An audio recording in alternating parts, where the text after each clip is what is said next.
Não vai perder. Beleza. Sininho. Essa parte ficou meio... Deixa eu pensar. Ativa aqui o nosso canal do YouTube. Não.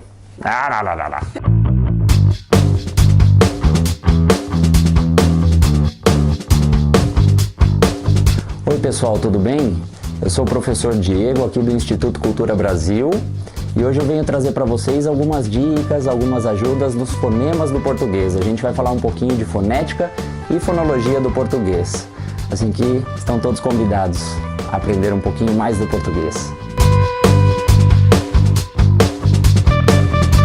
Vocês sabiam que o som do R no português ele é um pouquinho diferente do R do espanhol?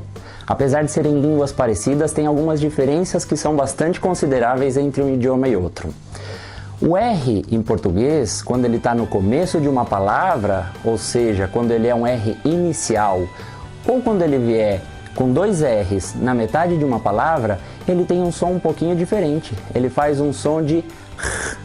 Por exemplo, Roberto, Rafael, rato, ou, se tiverem dois R's, como eu tinha dito, no meio de uma palavra, ele assume esse mesmo som.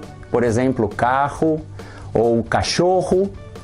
São exemplos dessas palavras que têm esse som de R. Talvez um pouquinho parecido com a J ou a R do espanhol, mas pra gente é um R. Um R inicial ou dois R's no meio da palavra. Vocês sabiam que tem um outro fonema no português que ele é um pouco diferente dos sons que a gente conhece do espanhol? Esse fonema é o fonema sh. E esse fonema, esse som chiado que a gente faz bastante na língua portuguesa brasileira, ele pode ser representado na escrita pelo CH ou também pela letra X em algumas palavras. O X é um pouquinho diferente porque ele pode assumir alguns outros sons, mas na maioria das palavras ele também é representado por esse som sh. Por exemplo, chinelo, chuva, uma xícara com o X. Eu poderia pedir uma xícara de chá. Eu faço duas vezes o mesmo som, xícara, chá, mas a primeira eu escrevo com X e a segunda eu escrevo com CH.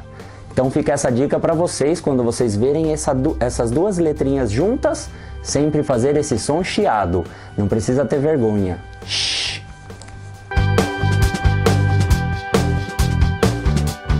O S também é uma letra um pouquinho diferente no português, porque em algumas palavras ela pode ter o som natural dela de S, como sapo, quando ela vem numa palavra inicial, ou quando ela estiver no final de uma palavra, por exemplo, meninos, num plural.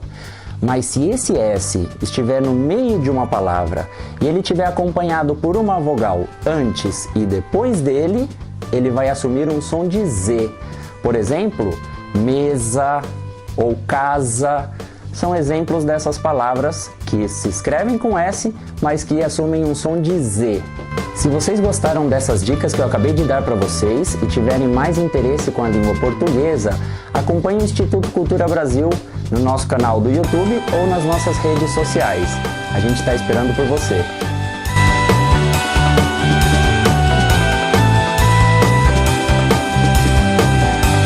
Ele vai ser sempre o mesmo, vai ser sh.